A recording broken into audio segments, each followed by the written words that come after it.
I thank the gentleman. Congressman Connolly. Thank you, Madam Chairman, and welcome, Secretary Paulson.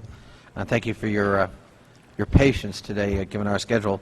I'd like to go back just a little bit, and maybe I could start following up on my colleague's question about the MAC.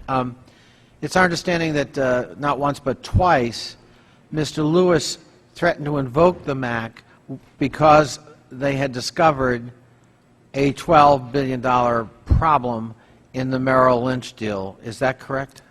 Well, what I remembered was 18 billion pre-tax at one time, and then 22 billion pre-tax at the end, and 15 billion after tax. But my numbers might be wrong. Okay. But in both cases, they threatened or discussed with you the possibility of invoking the MAC. Is that correct? Yes. And your reaction, obviously negative in both instances. Why? It was based upon the view of very experienced lawyers, and again, I haven't heard this refuted elsewhere with any degree of vehemence, that there was a legally binding contract and that the MAC clause would not have been legally valid in this situation. The shareholders had voted, and for both companies. This was a Delaware company. But that's really a legal matter, obviously not normally involving the Secretary of Treasury. Why would you care one way or the other whether he was acting on misinformation, legal misinformation, and threatening to invoke the MAC? I normally wouldn't care, but this is.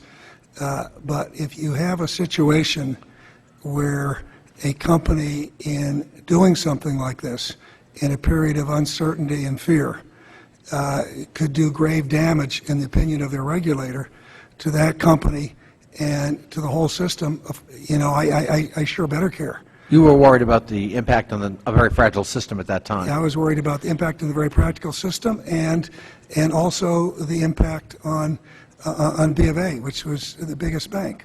Given that concern, Mr. Secretary, at any time in that period, around December of 2008, did you have any conversation that could be construed explicitly or impliedly as promising, in exchange for their backing off the MAC threat, or even going public with the $12 billion or whatever the ultimate number was, in exchange for that silence or that proceeding forward, that there would be TARP funding available to Mr. Lewis and BOA? We definitely had conversations, but it wasn't in exchange for.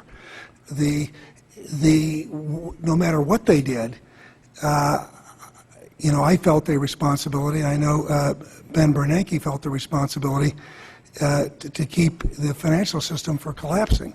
So this was not a situation where, gee, we'll do this big favor for you. This was a situation where we were doing this for the American people. Right. And it just so happened that that there was an alignment of interest, because B of A failure wouldn't have been good for the B of A shareholders either. And this alignment of interest, as you know, and you've heard ad nauseum here today, Mr. Lewis construed as almost a threat by you and perhaps by Mr. Bernanke, that if you didn't take the federal money, fire you and your board. That's a far cry from how you characterize it as sort of a confluence of interest. Well, no, I didn't. There's two different things, okay? The confluence of interest was just what I said, which was we certainly didn't want B of A to be unstable.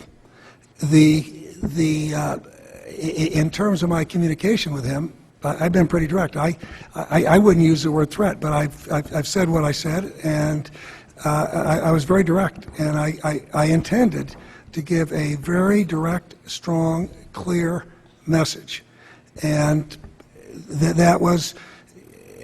I'm not characterizing it as a threat, because, and Lewis didn't characterize it as a threat, but I did explain the Fed's powers. But that was in terms of the confluence of interest, to me that's just an obvious thing. If you follow the train of logic we've laid out here, you either accept the logic or you don't. I mean, Well- some people will say, well, there was no crisis, nothing would have happened to B of A, nothing would have happened to Merrill Lynch, nothing would happen to the financial system. I can't satisfy those people. Yes, Those, and I'm with you, Mr. Secretary. There was a crisis, and I understand where you and the Federal Reserve Chairman were coming from, but I guess we're trying to understand, and I see my time is up, Madam Chairman. I hope I have the opportunity to return to some specific questions regarding the terms, conditions of the agreement to go forward with TARP funding. Thank you. I thank the gentleman. Mr. Schock?